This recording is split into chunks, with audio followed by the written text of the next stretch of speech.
대학 입시 때 출신 고등학교를 차등하는 고교 등급제에는 엄격하게 금지돼 있습니다.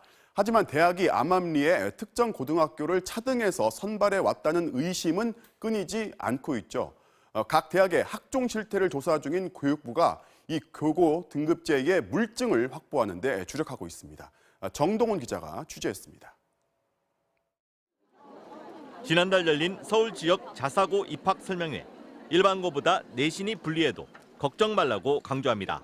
내신이 좀 떨어진다 하더라도 걱정 마시고 보내주시면 된다 그런 얘기예요. 대학들이 다 알고 있다 그런 얘기입니다. 대학들이 자사고 출신인 걸 다 감안해서 선발한다는 겁니다. 1등급 후반에서 2등급 초반 정도가 나옵니다. 저희는 하등급 때들도 씁니다. 실제로 그렇게 합격을 하고요. 출신 고등학교에 따라 등급을 매기거나 가산점을 주는 고교 등급제는 기여 입학제, 본고사와 더불어 20년 전부터 금지해온 입시 산불 정책 중 하나입니다. 하지만 2004년 연세대 이대에 이어 2009년 고려대에서 출신 학교 차별 논란이 일어 집단 소송까지 제기됐습니다. 외고에선 무슨 심지어 8, 9등급까지 붙었다는 얘기도 있고 일반고에서는 1점대 애들도 수두룩하게 떨어지고 1심 법원은 이건 고교 등급제라고 했지만 2심과 대법원은 학교 재량이라며 고려대에 면죄부를 줬습니다. 이 판결 이후 대학들은 더 공공연하게 고교 등급제를 적용하는 분위기입니다. 이 애는 외고 학생이다. 이 애는 그냥 일반 자사고 학생이다. 눈에 보여요. 생기부 내용에서. 차별 안 한다라는 말은 그건 잘못된 표현이고 차별하고 있고요. 실질적으로요.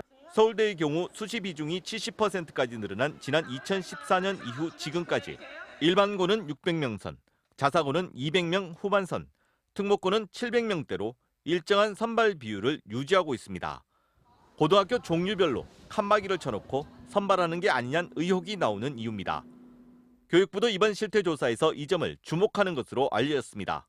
교육부 학종 실태 조사 단장님도 자문회에 와달라고 그래서 만났는데요. 너무 스테이블하다. 들어오는 학생 수 자체부터가 고교 유형별로 자기가 봐도 특목고 우대해주고 약간 고교 등급제 하는 것 같다.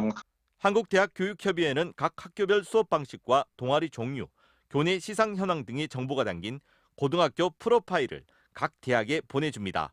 이 때문에 대학들은 면접 시 학교명을 가린다고 하지만 학교 생활 기록부만 봐도 어느 학교에 다니는지 대략 파악이 가능합니다. 그러나 정부도 심증은 가나 물증을 잡긴 쉽지 않을 거라고 말합니다. 개연성 있다 정도는 파악이 가능하겠지만 왜냐하면 실제로 그 평가 과정에 우리가 참여하지 않았기 때문에 그 명확한 증거라고까지 말하기는 어려울 것 같고요.